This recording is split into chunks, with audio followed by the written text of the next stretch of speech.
Hi friends, welcome to the review of Thandel. చాలా long gap తర్వాత నాగచైతన్య నుంచి వచ్చిన సినిమా ఇది. ఈ సినిమాపై నాగచైతన్యే కాదు, ఆడియన్స్ కూడా హై ఎక్స్పెక్టేషన్స్ పెట్టుకున్నారు. మరి ఆ ఎక్స్పెక్టేషన్స్ ని సినిమా రీచ్ అయిందా అంటే, as for my opinion definite గా రీచ్ అయింది. థ్యాంక్ యూ కస్టడీ వంటి ఫ్లాప్స్ తర్వాత నాగచైతన్య ఈ సినిమాతో మంచి హిట్ కొట్టాడనే ఫీలింగ్ కలిగింది.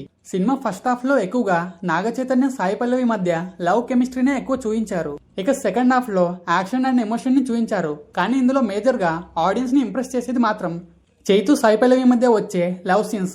ఆడియన్స్ కి కూడా ఈ లవ్ సీన్సే బాగా కనెక్ట్ అవుతాయి. అండ్ సినిమా మెయిన్ కాన్సెప్ట్ కూడా ఇదే.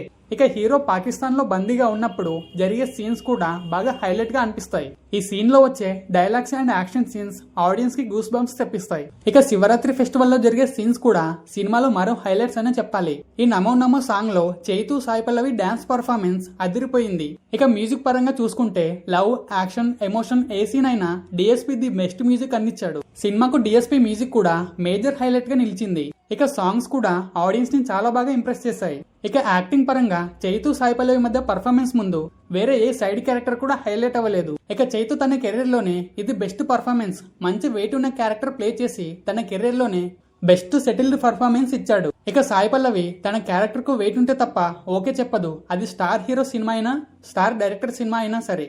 ఇక ప్రస్తుతానికి తండేల్ తెలుగులో పాజిటివ్ టాక్ తెచ్చుకుంది. ఇక పాన్ ఇండియా వైడ్ గా హిట్ అవ్వాలంటే హిందీ, తమిళ్లో కూడా హిట్ అవ్వాలి.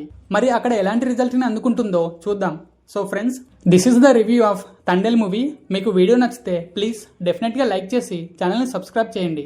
And finally, thanks for watching.